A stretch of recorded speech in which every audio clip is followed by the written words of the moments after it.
When working with electrical, it's always important to use the right tools. Always get yourself a pair of wire strippers. I like to use a separate pair of crimpers. These are made by Klein. They're fantastic. They've got a pair of cutters in the front. They've got a non-insulated crimper and an insulated crimper. Also, you should always seal your connections. You use one of two things: heat shrink tubing, or you have the self-sealing connectors. Now these require a heat source, whether it be a heat gun or an open flame. I don't recommend open flame. I always recommend a heat gun. It's safer. You also have to be careful anytime you're working around fuel. Open ignition sources need to be away. No smoking, no lighting lighters or matches, and even the use of a heat gun needs exercise caution. So we have a heat gun here. It comes out at about 1500 degrees. It could ignite fuel vapors. It's possible. So always be precautious. We have our fuel tank here next to us. We're going to push that to the end of the base so we don't have to worry about fuel vapor problems. Now that we have our harness exposed, the next step is to remove the shielding. Generally the shielding peels back. If it's older, it breaks back.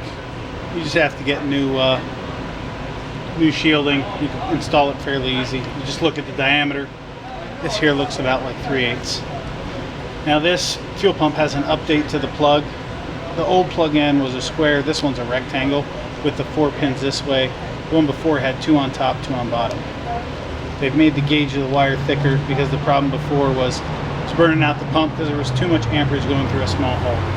Now this vehicle has a pressure sensor circuit code, low voltage, which means it's not seeing enough voltage back. As we peeled back, we see that this green wire here has been cut. Fortunately for us, we have a new wiring harness end, which is right here. It's an original AC Delco part. I like to install factory parts because you get better results. Now whomever did this last used duct tape as opposed to electrical tape or some sort of shrink wrap to put this back together.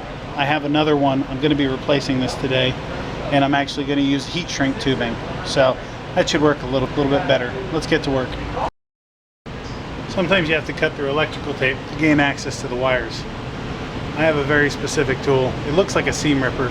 It's designed to go inside the harness and cut through electrical tape. It works pretty easy. You hook the red end in.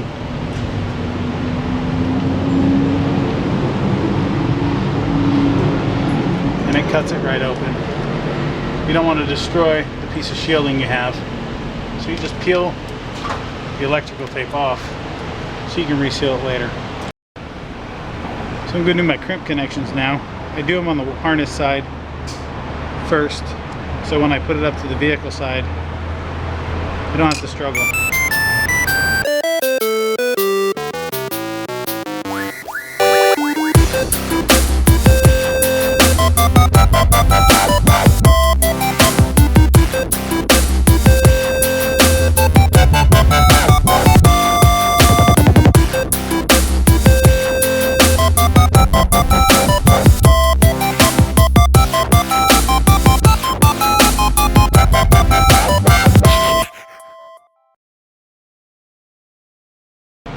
When connecting to the vehicle, make sure you line up the right colors. The last thing you want is to be wrong, have to drop the tank again to fix it. So first thing I'm going to do, so I'm going to slip my heat shrink tubes over my non-heat shrink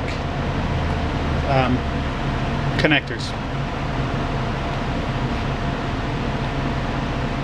So this is a simple matter of just matching up colors. I have a purple wire. It's going to go to the purple wire.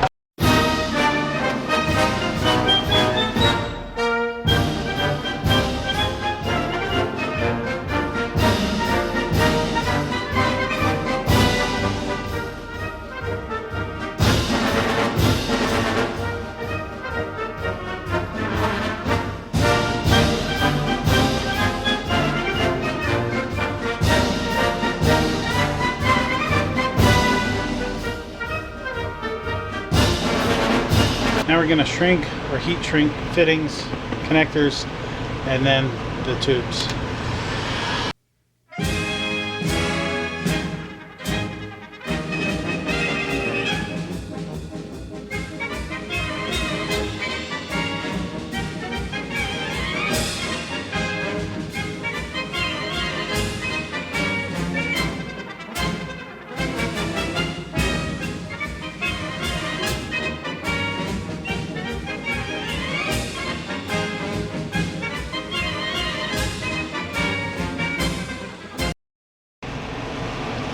Now that we're just about done, just wrapping up the wiring harness loom.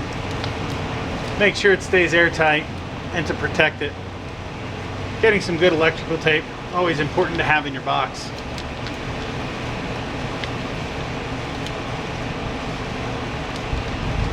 That should do it. Now we're going to put the fuel tank back up.